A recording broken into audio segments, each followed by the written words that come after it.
আসসালামু আলাইকুম। সবাইকে রমজান মুবারকের শুভেচ্ছা। আলহামদুলিল্লাহ সবাই ভালো আছেন। আসলে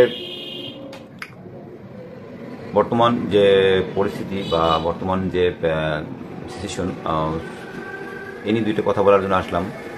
আসলে আমরা বর্তমানে কীভাবে আমাদের দেশ কীভাবে চলতেছে এবং আমরা কোন দিকে যাচ্ছি, তো সব দিকে নজর দিলে দেখা যাবে যে বাংলাদেশে একটা নতুন দল আসছে, যে বাংলাদেশ নাগরিক পার্টি, এনসিপি। আসলে এই এনসিপি এই দল নিয়ে বিভিন্ন মতামত বা বিভিন্ন কথাবার্তা চলতেছে। অনেকের আক্ষেপ যে নতুন একটা দল কেন, এরা টাকা পাইলে কোথায়, এরা কেন দল গঠন করলো, বা ইত্যাদি ইত্যাদি ইত্যাদি। তো আজকেরা আসলে এত প্রশ্নের একটাই আমার কাছে, আমি তো আসলে অত বড় রাজনীতিবিদ না, বা রাজনীতি আসলে অতটা ভালো বুঝি না। তবে অনলাইনে সব কিছু দেখে যেটা মনে হয় যে, বা যেটা বুঝতে পারতেছিলাম যে এইটাই, যে আজকে বাংলাদেশে যে বিপ্লবটা হইলো 5ই আগস্টে, এটা কেন হইলো তাইলে? যেহেতু একটা বিপ্লব হয়েছে, সেহেতু দল হওয়ার তো স্বাভাবিক জিনিস, তো অস্বাভাবিক কিছু না। পৃথিবীর ইতিহাসে যে কোনো দেশে দল হয়েছে তাদের একটা ভিত্তির উপরে, তো ভিত্তির উপরে একটা দল অটো তৈরি হয়ে গেছে। তো বাংলাদেশে এত বড় একটা বিপ্লবের পরে দল হওয়াটা এটা স্বাভাবিক জিনিস না? দল হলে টাকা পাইলে কোথায়, টাকা নাইলে যারা ছাত্র তাদের কাছে টাকা নেয়, কিন্তু এই বাংলাদেশে কি সব মানুষের কাছে টাকা নেই? এরকম তো আর না। তাদের পিছনে গাইড আছে না, তাদের পিছনে কেউ শেল্টার দিতেছে না, তাদের পিছনে কেউ মদত দিতেছে না। তো এভাবে তো মনে করেন তারা এই সুযোগগুলো পাইছে, বা এভাবে তারা এইগুলো পাইছে। তো সিম্পল জিনিসটারে কেন আমরা টাইনে মানে শুধু শুধু করতেছি, আমি বুঝি না। তো আজকেরা যে বিষয়টা হলো যে এনসিপি আজকেরা কেন তৈরি হইলো, তাহলে বিপ্লবটা কেন হইলো? বিপ্লবটাও যেভাবে তৈরি হয়েছে, দলটাও ভাবে তৈরি হয়ে গেছে। সিম্পল জিনিস, এতে তর্ক বিতর্ক কিছু নাই।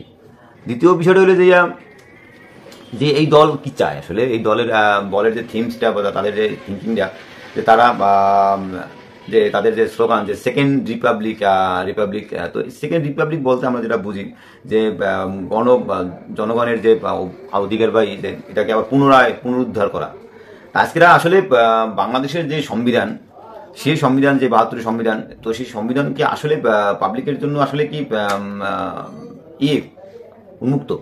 পাবলিক কি এটা মানে এটা কি সম্পূর্ণ কি মানুষের সাধারণ জনগণের স্বার্থে, নাকি রাজনৈতিক দলগুলোর স্বার্থে? তো এরকম একটা বিষয় যেহেতু আসে, আজকে দেখতে পাচ্ছি আমরা যে সাধারণ জনগণ হিসাবে যে এদেশে যে দলে আসুক, তারা ওই সংবিধানটা আসলে বদলাতে চায় না। এর কারণটা কি? ওটা এত মজা কেন? ক্ষমতার চেয়ারে যে বসে সেই তার উল্টো আর কিছু বলা যায় না। আজকে আওয়ামী লীগ এতদিন ক্ষমতা ছিল, আওয়ামী লীগের উল্টো কোনো কথা বলা যায় না। এখন বর্তমানে সামনে আগাই আছে বিএনপি, তো এই বিএনপির আজকে উল্টো কোনো কথা বলা যাবে না। উল্টো কথা বললেই তারা ভালো না, বা তারা এগুলো কেন? তাহলে আজকেরা যে স্বৈরাচারী সরকার পতন করে আজকেরা আমরা কি তাহলে স্বৈরাচার মুক্ত হতে পারলাম? আসলে স্বৈরাচার মুক্ত হতে মনে হয় যে পারলাম, মনে হচ্ছে না আসলে। কারণ আজকেরা কেউ যদি বিএনপির বিরুদ্ধে দুটো কথা বলে, আসলে সে কি সুস্থ থাকতে পারবে? সিকিউরিটি আছে? আমরা তো এমন একটা দেশ চাইছিলাম যে যেখানে আমরা সরকার প্রধানের মন্তব্য করব, আমরা সব দলের মন্তব্য করব, দল আমাদের সে কথা শুনবে, মূল্যায়ন করবে। আমরা তো এভাবে একটা দেশ চাই, আমাদের জনগণের ইচ্ছাটাকে সরকার প্রাধান্য দেবে, এরকম একটা প্ল্যাটফর্ম চাইছিলাম। এই দিয়েই আসলে কিন্তু এই সরকার পতন বা এই সরকার তৈরি। তো আজকেরা সেই জায়গাটা কিন্তু আসলে কেউই রাখতেছে না। আজকেরা যারা সামনে আছে, তারা আসলে কেউই আসলে মন্তব্য কেউই সহ্য করতে পারতেছে না। যেমন বঙ্গবন্ধু শেখ মুজিবুর রহমানের সময় তার দেশ তখন কিন্তু 90% কিন্তু সব আওয়ামী লীগের লোক ছিল, বা দেশের অল ওভারের সব লোক কিন্তু মনে করেন আওয়ামী লীগের ভোট দিয়েছিল, বা বঙ্গবন্ধুরও ভোট দিয়েছিল। সেই সময় একটা বিরোধী দল ছিল, কি যেন একটা নাম, তারা কিন্তু সে কিন্তু আসলে নির্বাচন করতে পারে নাই। তো আমরা যদি যারা বিরোধী দল বা দলীয় যেই হোক না কেন, যদি অন্যান্য দেশের মতো না হইতে পারি, যে যেমন জাপানের দিকে চান যে 1 মিনিট ট্রেন দেরি হইলে বা 1 মিনিট কারেন্ট না থাকলে তারা ক্ষমা চায়। আর সেই জায়গায় আমরা আমাদের যদি মনে করেন যে মানে বড় ক্ষতি হয়ে যায়, তাও আমরা সরকারের বিরোধিতা করার মতন ক্ষমতা রাখি না, বা তারা এটা সহ্য করতে পারে না। কারণটা কি আসলে? আমাদের সমস্যাটা কোথায়? আমরা তো চাই যে আমাদের সরকার নিয়ে, আমরা যেই হোক না কেন, আমরা সরকার নিয়ে আমরা আলোচনা করবো, সমালোচনা করবো। হ্যাঁ, এটা তো আমাদের রাজনৈতিক অধিকার, ঠিক না? নাগরিক অধিকার। আমাদের নাগরিক অধিকার যদি নাই থাকে, তাহলে আমরা কেন ভোট দেবো? আমাদের ভোট দেওয়া তো দরকার নেই। আপনারা হইয়ে নেন, যেভাবে পারেন হইয়া, মনে করেন যারা যারা ভালো লাগে সেটা করেন, এরকমই হওয়া উচিত। ফেয়ার থাকতে হবে, মানুষের মানুষের অন্তত মত প্রকাশের স্বাধীনতা থাকতে হবে। আজকের একজনে একটা মানুষের বা একটা দলের আসলে 100% কি আসলে সঠিক হইতে পারে না, তার ভিতরে কিছুটা হইলেও 19 বিষয়। তো যারা ক্ষমতা যাইতে চান বা যারা যান তাদের ধৈর্য শক্তি বাইরে দিতে হবে, যাতে তাদের সমালোচনা করে। আসলে বরঞ্চ আমি মনে করি যে যারা সমালোচনা করতে চায় বা তাদেরকে আরো উন্মুক্ত করে দেওয়া হোক, তাদেরকে স্বাধীনতা দেওয়া উচিত যে তোমরা আলোচনা করো। কারণ তাদের এই আলোচনা দিয়া সরকারের যে কিছু দুর্বল পয়েন্ট বা কিছু উইক পয়েন্ট থাকে এই জিনিসগুলো আসলে মনে করেন সামনে চলে আসে। এভাবে আসলে ফেয়ার হওয়া উচিত, তখন আমরা একটা গণতান্ত্রিক দেশ পাবো। আসলে গণতন্ত্র যেই সরকার এই দেশে যেই আসে সেই আগে প্রথমে গণতন্ত্রটাই নাই করে দেয়, বাক স্বাধীনতাটা নাই করে দেয়। স্বাধীনতা বলতে কি আমরা পাই? 71-এ কি আমরা আসলে স্বাধীন পাইছি? এর নাম কি স্বাধীনতা? 71-এ যদি দেশ স্বাধীন হয়, যদি তাহলে মনে করেন যে আজকে আমরা যে দল ক্ষমতায় থাকুক না কেন আমরা সমালোচনা করার মতন ক্ষমতা রাখি না। কারণ কি? তাহলে আমাদের উপর মামলা হামলা পড়বে, এর কারণটা কি? আমরা কি এই সাথে এই দেশ চাইছি? আমরা তো এই দেশ চাই না। আমরা চাইছি যে আমাদের সরকার থাকুক বা যে দল যেই থাকুক আমরা তাদেরকে নিয়ে আলোচনা সমালোচনা করবো। এটাই স্বাভাবিক। এতে করে আমাদের সরকার বা আমাদের দেশ সুন্দরভাবে চলবে, আমরা মত প্রকাশের স্বাধীনতা পাবো, এটাই আমরা চাই। দেখা গেছে যে কিছুদিন আগে মিজানুর রহমান আজারি একটা বক্তব্য দিয়া তুমুল বিতর্কে অনেক নেতারা তারে অনেক কথাবার্তা, অনেক ইত্যাদি ইত্যাদি। আসলে কি দরকার ছিল? এটা কোন দরকার ছিল? আসলে সে কোনো দল করছে? কোন দল করে নাই। তাহলে তার মতন লোকের নিয়ে এত তর্ক বিতর্কের কোন দরকার ছিল না। আজকে যে কোনো লোক যদি একটা দলের নিয়ে আলোচনা সমালোচনা করে, পুরো একটা দল বাহিনী তার উপরে ঝাঁপাইয়ে পড়ে। এইটা কি স্বাধীনতা? এই স্বাধীনতার জন্য কি বারবার কি আমরা বিপ্লব বা স্বাধীনতা বলতে যেটা বুঝি এটা করি বারবার? আসলে এই স্বাধীনতা, এই যে 5ই আগস্টের স্বাধীনতা, এটা কি শুধু কোনো একটা দল করছে যে আজকের মত প্রকাশ করা যাবে না? কারণটা কি? আজকেরা জাতীয় নাগরিক পার্টির যে একটা দল আজকে সংগঠন হয়েছে, হয়তো বা এই দল অনুভব করছে যে একটা দল তৈরি করতে হবে। কারণ যে দলগুলো আছে তারা সব এক কেন্দ্রিক, তারা সবাই ওই 72 সংবিধানের উপরে ডিপেন্ডেন্ট। কারণ 72 সংবিধানের ভিতরে এই যেমন এই মৌচকের ভিতরে মধু থাকে, আর এই মৌচকের মধুর এই যে পুরো মেকানিজমটা একটা রানীরে কেন্দ্র করে হয়, একটা মৌচক তৈরি হয় একটা রানীরে নিয়ে। তো আমার মনে হয় যে বাংলাদেশের সংবিধানটা এটার মধুটা একটা মধু আছে। এই মধুটা আসলে ওই যে ক্ষমতার যে একটা মধু, ওখানে একটা মধু দেওয়া আছে। এই জন্য এই সংবিধানটা নিয়ে এত বিতর্ক। যেহেতু একটা বিপ্লব ঘটে গেছে একটা দেশে, একটা বিগত দিনের একটা সরকার ছিল, সেই সরকার একটা সংবিধানের উপরে চলছে। আজকেরা দেশ তারা ক্ষমতা ছাড়ছে, আজকে নতুন দেশে একটা নতুন দল হবে, নতুন সরকার যারাই আসবে তারা ওই সংবিধানটাই তারা মনে করেন রাইট মনে করতেছে। এটা কেমনে হয়? তাদের চিন্তা চেতনা আর এখন যারা আসতেছে তাদের চিন্তা চেতনা একই। তাহলে আমরা কেন ওই সরকার হটাইলাম?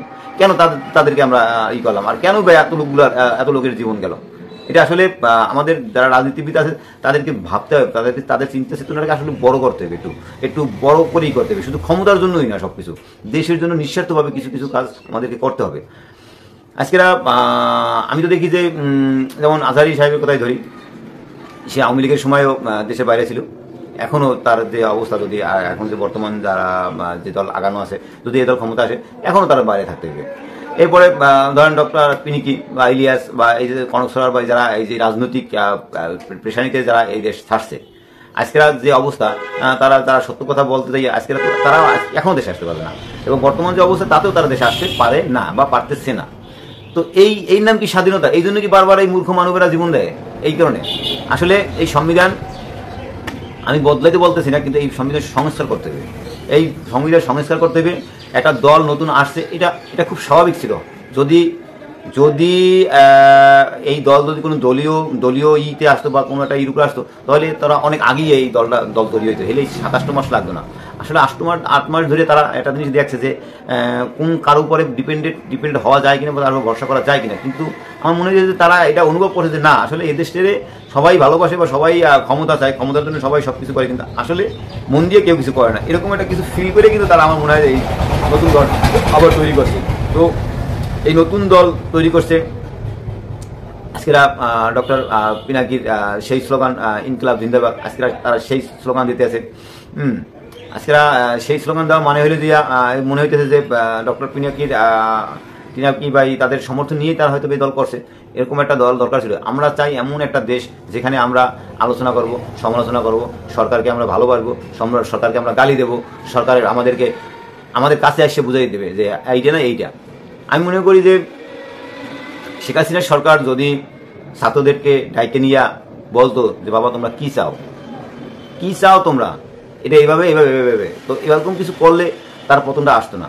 আর সামনে যারা আসতে চায় বা আসতে চান ক্ষমতা, তারা যদি এভাবে সমালোচনা, যেটাকে বলে সমালোচনা যদি সহ্য না করতে পারেন, তাহলে আসলে ক্ষমতা বেশি দিন টিকে থাকা সম্ভব হবে না। আবার বিপ্লব হবে।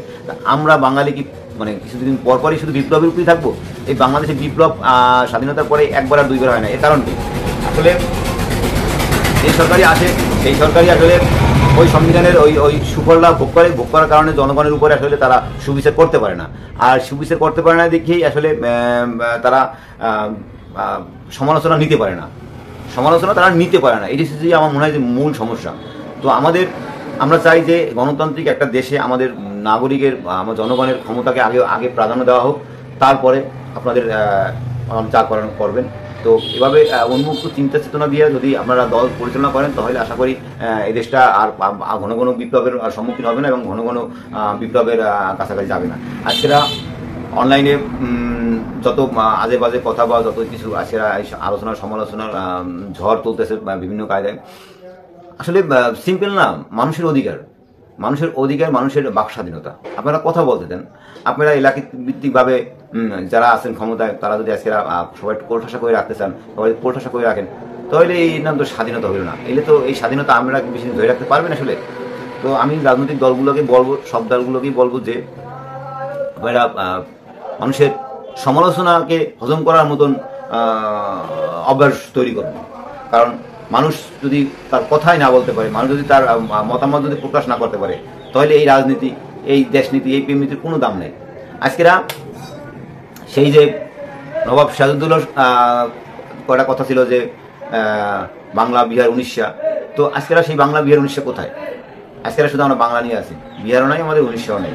আবার মাওলানা ভাসানী বলে যে একটা স্লোগান দিয়েছে, আসাম আমার, ত্রিপুরা আমার, আমার। তো আজকেরা সেগুলোর চিন্তা ভাবনা কি করে না। শুধু যে আমরা আমাদের দলগুলোকে আমরা দেখি যে তারা ক্ষমতায় আসতে চায়, তারা ওই টিয়ার কাবিখা ইত্যাদি যেগুলো আমাদের আছে এগুলো নিয়ে, তার মানে ওই বঙ্গবন্ধু শেখ মুজিবুর রহমান যেটা করে গেছিল ওইয়ের উপরেই সবাই শুধুই করেছে। দেশের প্রচারবাহী এগুলো আমরা আসলে আমাদের রক্তের ভিতরে আসে না, বাড়িতে আসে না। তবে যেমন উসমানীয় সাম্রাজ্য বা অন্যান্য সাম্রাজ্যগুলো দেখা যায় যে তারা ধীরে ধীরে তাদের দেশকে বৃদ্ধি করছে, প্রসার করছে। আমাদের ভিতরে ওই রকম চিন্তা চেতনা আসে না। আমরা কেন আসে না আমি আজকেরা ভারত আমাদের বুকের উপর দিয়ে একটা ব্রিজ তৈরি করে নিয়েছে, যাতে করে তারা এই 7 সিস্টারে যাইতে পারি, করতে পারে। আমাদের বাঙালির কবে হিম্মত হইবে যে কবে আমরা একমুজে সম্ভব সব বাঙালিতে যে ওই তাদের ওই অধিকার যাইতেই দেবো না? এরকম চিন্তা চেতনাকে আমাদের মধ্যে আসতে পারে না। আমরা কি দেশটা যদি ভালোই বাসি, আমরা যদি দেশটা যদি করি, তাহলে প্রতিদিন এই ভারতের দাদাগিরি না খোলাইয়া আজকে আমরা পারতে পারি না যে আমাদের দুদিনের চিকেন নেক বাংলাদেশের, হ্যাঁ, একটা চিকেন নেক ওই মধ্যে, একটা চিকেন নেই এই মধ্যে, আমরা ওই মধ্যে আমরা আমাদের এই যে কর্নারটা আমরা আটকাই দিই। আমাদের কি সেরকম একটা চিন্তা চেতনা আইতে পারে না? আজকেরা আমরা তাদেরকে সমর্থন করবো যারা এরকম চিন্তা চেতনা করবে যে আমাদের জমি বা আমাদের ভূমি যারা বৃদ্ধি করার চেষ্টা করবে, যারা আমাদের দেশকে আরো বড় করার চেষ্টা করবে, আমরা তাদের সাথেই থাকতে চাই। আমরা ওভাবেই থাকতে, আমরা মরতে চাই কিন্তু বীরের মতো মরতে চাই। আমরা কাপুরুষের মতো মরতে চাই না, আমরা মরতে চাই কিন্তু শহীদ মৃত্যুবরণ করতে চাই। আমরা ওই বন্দি জীবন করতে চাই না। তো আমরা চাই আমাদের দেশে এমন এক সরকার আসুক বা এমন একটা হোক যারা এই জন্য ডাক দেবে যে আসো আমরা আমাদের দেশকে সমৃদ্ধ করি, আমাদের দেশকে শক্তিশালী করি, আমাদের দেশকে করি। শুধু আজকেরা খাইয়ে গেলাম। একটা মানুষ বাঁচে কয় বছর? 50, 60, 70, 80, 90, 100 বছর। 100 বছর কত সব শেষ। তাহলে আমাদের বিবেকটা অন্তত পক্ষে আমাদের বিবেকের জাগ্রত থাকে, এরকম আমাদের কিছু কাজকর্ম করে যেটা আমরা এহকালে এবং পরকালে জানি, আল্লাহর কাছে যদি বলতে পারি যে না আমরা আমার দেশের জন্য এটা কিছু করছি, আমার দেশের জন্য ভালো কিছু করার চেষ্টা করছি অন্তত পক্ষে, এরকম ভাবে জানি আমরা করতে পারি। আমরা চাই আমাদের দেশে ওইরকম একটা সরকার আসুক, যে সরকার দেশের সার্বিক মঙ্গল এবং দেশকে যাতে বহির্বিশ্বের কাছে কীভাবে বড় মুখ উজ্জ্বল করা যায় এভাবে করে আমরা একটা বীরের জাতি হিসেবে বিশ্বের বুকে জানি মাথা তুলে দাঁড়াতে পারি। আজকেরা একটা নতুন দল হয়েছে, তাদের স্লোগান হয়েছে যে ইনকিলাব জিন্দাবাদ। কেন? তিনি কি বক্তারা একলাই একটা দেশপ্রেমিক হয়ে গেছে? এদেশে আর দেশপ্রেমিক নাই। আপনারা আপনাদের চিন্তা চেতনাকে ভালো করেন, আপনারা আমাদের উন্মুক্ত চিন্তা চেতনাকে প্রসার করেন, যাতে করে আমাদের দেশমাতা, যাতে করে আমাদের দেশমাতা ভালো থাকতে পারে এবং তাতে করে ওই ভারতের দাদাগিরি আমরা জানি আর না দেখে দেশে, এবং মানুষের স্বাধীনতাকে মূল্যায়ন করার চেষ্টা করবেন এবং মানুষ যেন তার মতামত জানি উন্মুক্তভাবে দিতে পারে। এখন যদি একটা মানুষ যদি তার মতামত দিতে যায়, যদি তার জীবন যায়, তার জীবন যায়, তাহলে ঠিক কীভাবে মতামত দেবে? এভাবে তো রাজনীতি হয় না, এটাকে বলে এটা গণতন্ত্র হয় না, এটা গণতন্ত্র। যেমন বঙ্গবন্ধু বলে গেছে যে এদেশের গণতন্ত্র, ধর্মনিরপেক্ষ, এবং আরো দুটো জানি কি বলছিল। তো গণতন্ত্র সেই খাইয়ে গেছে, কারণ বাকশাল সেই তৈরি করে গেছে। ধর্মনিরপেক্ষ তাও আমরা আসলে ধর্মনিরপেক্ষ না, কারণ এদেশ যখন ভারত চালায় তখন আমরা ধর্মিক কীভাবে থাকি? এদেশের যেমন হিন্দুরা যেমন বলে ধর্ম যার যার, উৎসব সবার। তাহলে হিন্দু ভাইরা আসেন, আমরাও মসজিদে নামাজ পড়ি, আপনারাও আসেন, আমরা মসজিদে ইফতার করি, আপনারাও আসেন, আমাদের সাথে ইফতার করেন। আসবেন না? তো ধর্ম যার যার, উৎসব সবার কেমনে হইলো না? তো এভাবে আমরা না করিয়া আজকেরা যেহেতু একটা অভ্যুত্থান হয়ে গেছে, তো আমি আশা করবো এতটুকুই যে এই অভ্যুত্থানকে আপনারা ধারণ করেন, আপনারা এই অভ্যুত্থানকে বিফলে যাইতে দিন না। যদি আজকেরা এই গণ অভ্যুত্থানটা যদি বিফলে যাইতে দেন, তাহলে আবার গণ অভ্যুত্থান হইবে, আবার হবে। তো এভাবে করিয়া যেভাবে এই দেশটা সুন্দরভাবে সার্বিক সবাই মিলামিশা এক কাতারে থাকতে পারি, আমরা সবাই বাংলাদেশি, আমরা সবাই এক দেশের নাগরিক। তো এভাবে এক ছাদের তলে যেন থাকতে পারি, এভাবে আপনাদের চিন্তা চেতনাকে বাড়ি করেন। এদেশে যেই ক্ষমতায় আসুন না কেন, বোঝা উচিত যে এদেশের ধরেন ইলেকশন হয়, এক দল হারে এক দল যেতে, কিন্তু সবাই তো আমরা এক দেশের মানুষ বা এক এলাকার মানুষ। হয়তো কেউ আমার চাচাতো ভাই, কেউ আমার মামাতো ভাই, কেউ আমার খালাতো ভাই, কেউ আমার অমুক সমুক, এরকম আমরা বিভিন্নভাবে কিন্তু আসলে জড়িত। মুসলমান আমরা একজন আরেকজনের ভাই। তো আমরা সব মুসলমানেরাই যদি এক ছাদের তলে আসলে না আসতে পারি, তাহলে কেমন কি হইল? আসলে আমি তো দেখি যে ধরেন এই যে আজহারের মতন লোক বিগত আওয়ামী লীগ সরকারের আমলেও দেশে থাকতে পারে নাই, আবার এখন যে অবস্থা, এখনো তারা দলীয়ভাবে একভাবে তারাইতে চায়, আবার আলেমুলারাও আবার আরেকভাবে তারাইছে। আসলে এত যদি রাজনীতি বা এত যদি মানে দলীয়করণ হয় সব ক্ষেত্রে বা করে, তাহলে এটা তো আসলে হয় না। আমাদের জ্ঞান কি আসলে আমাদের বৃদ্ধি করতে হবে এবং আমাদের নিরপেক্ষ হইতে হবে দেশের স্বার্থে, ধর্মের স্বার্থে, মানুষের স্বার্থে। আমাদের রাজনীতি হোক মানুষের জন্য, আমাদের রাজনীতি হোক দেশের জন্য, আমাদের এই হোক ধর্মের জন্য। সবাই ভালো থাকবেন, সবাই সুস্থ থাকবেন। আশা করি দেশমাতার দিকে সুনজর রাখবেন, কারণ আজকের ক্ষমতা শুধু ভোগ করার নামই জীবন না, ভোগেই সব সুখ না, আসলে ত্যাগেও সুখ আছে। আমরা সবাই ওভাবে মহান মানুষ হিসেবে বা মহান দল হিসেবে করি। আজকেরা দেখেন, ছোটটা উদাহরণ না দিলেই নয় যে মাওলানা আব্দুল হামিদ খান ভাসানী, যাকে আজকেরা এত বছর পরেও মানুষ, সর্বস্তরের মানুষ তাকে শ্রদ্ধাভরে স্মরণ করে। আর আজকেরা আরেকটা জিনিস দেখেন, বঙ্গবন্ধু শেখ মুজিবুর রহমান, সে মারা যাওয়ার 50 বছর পরেও তারা অপমান করা হয়েছে। কি কারণে? এর কারণ হলো যে তার সেই 7 দফা, তার সেই হিমলা চুক্তি, এগুলো যখন এই যে এগুলো যখন সচেতন মানুষের ভিতরে আসছে, তখন তাদের ভিতরে ক্ষোভ তৈরি হয়েছে, শ্রদ্ধার জায়গাটা তো নষ্ট হয়ে গেছে। আসলে কি তারা কিছুই করে নাই, করছে, কিন্তু দেখা যায় কি এক বালতি চুনার ভিতরে এক ফোঁটা মূত্রই যেমন যথেষ্ট। তো আমাদের ইমানের জায়গাটা এরকম হওয়া উচিত যাতে করে আমাদের ওই এটা জানি চুনা না পড়ে। বঙ্গবন্ধু শেখ মুজিবুর রহমান যত অর্জন ছিল 71-এর আগে, সব তার এক বাকশালে কিন্তু শেষ হয়ে গেছে। তো আমরা আসলে সচেতন হই, আমরা এমন না করি যে শুধু ক্ষমতার দিকে চাইয়েই সবকিছু করবো, তা না। আমরা মানুষ হই, আমরা নিরপেক্ষ হই, আমরা সমালোচনাকে হজম করার মতন শক্তি আমাদের ধারণ করি। সবাই ভালো থাকবেন, সুস্থ থাকবেন। আসসালামু আলাইকুম।